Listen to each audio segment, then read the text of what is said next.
안녕하세요. 여러분의 하나뿐인 변호사 하나변호사입니다. 이번 시간에는 법정 구속에 대해서 한번 얘기를 해보려고 하는데요. 피디, 법정 구속이 뭔지 아세요? 제대로 모르는데 네. 뭐 어디 가서 그런 거 아닌가요? 법정 구속이라는 거는 말 그대로 법정에서 구속이 되는 거예요. 그냥 밥 끌고 가는 그건가요? 네, 법정에서 이제 끌려가는 그런 건데, 이제 수사 단계에서의 구속이나 법정 단계에서의 구속이나 구속을 하는 가장 큰 사유는 사실 같아요. 그 증거를 인멸할 우려가 있거나 도망할 우려가 있거나, 그럼 도망가 버리면 처벌 못 하니까 잡아두는 거거든요. 그런 위험성이 특히 높은 경우에는 이제 구속을 하게 되는 거죠. 그럼 재판 단계에서는 어떠한 경우에 법정 구속이 되는가? 법정 구속이 가장 많이 되는 거는 사실 이제 선고를 할 때예요. 내가 막 징역 5년을 선고받았어요. 그러면은 뭐 항소를 할 거잖아요. 근데 내가 이 항소심에서도 지고 나중에 다 지면은 5년을 계속 살아야 되면은 무섭잖아요.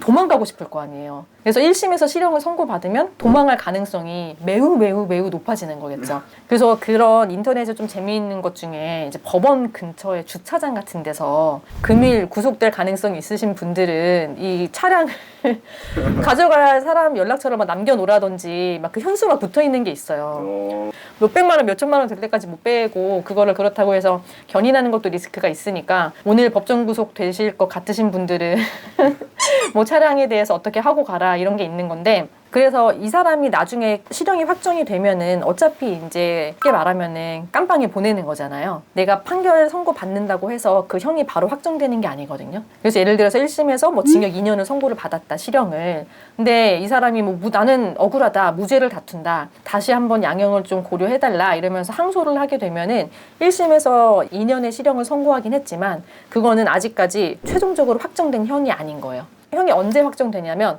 더 이상 이 사건에 대해서 뭐 항소나 상고로 다툴 수 없을 때, 뭐 1심에서 2년 선고 받았는데 나 그냥 받아들여야겠다 이러고 항소를 하려면 일주일 안에 해야 되거든요. 그런데 그 일주일 동안 항소를 하지 않아서 형이 확정됐을 때, 그때 이제 판결이 확정이 되는 거고, 원칙적으로는 뭐 그때 집행을 하면 되지만 실형 선고할 때 도망갈 우려가 있으니까 법정 구속을 이제 많이 하죠, 실형 선고할 때.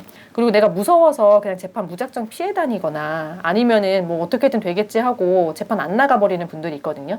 그런 피고인들은 이제 체포영장 발부되고 이제 구속될 수가 있는 거고요. 그래서 의뢰인들이 이제 많이 물어보는 게 사실 그거예요. 내가 실형이 나올 것인가 아닌가. 실형이 선고가 돼서 내가 실제로 깜빵에 가야 되는지 아니면 집행유예 선고를 받을 수 있는지, 이건데 제가 1심에서 선고 받으면은 법정 구속이 될까요? 라고 물어보세요.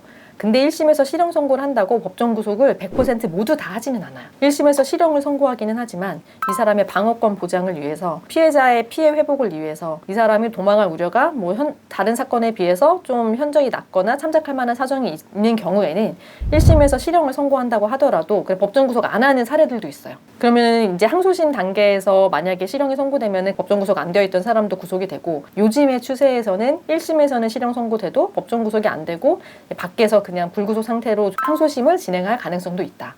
근데 이거는 사실 그 재판부 성향에 따라 많이 달라져요. 그래서 어떤 재판부는 적극적으로 다 막 구속을 시키는 재판부도 있고, 어떤 재판부는 실형 선고를 또 안 하기도 하거든요.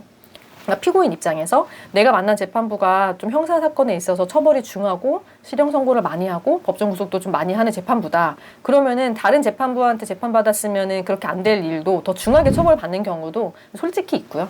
법정에서 바로 네. 구속이 되면은 네. 가지고 있던 이렇게 소지품이나 그런 거는 네. 뺏기나요?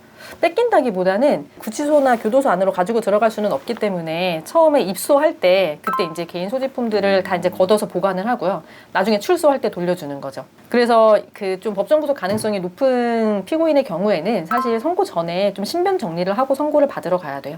그래서 이제 선고를 받으러 갈 때 뭐 가족이랑 같이 가거나 지인이랑 같이 가서 뭐 가족한테 핸드폰을 맡겨놓고 핸드폰 없이 들어가거나 그래야겠죠. 법정 구속 관련해서 궁금한 거 있으면 댓글로 남겨주시고요. 구독과 좋아요도 많이 부탁드립니다.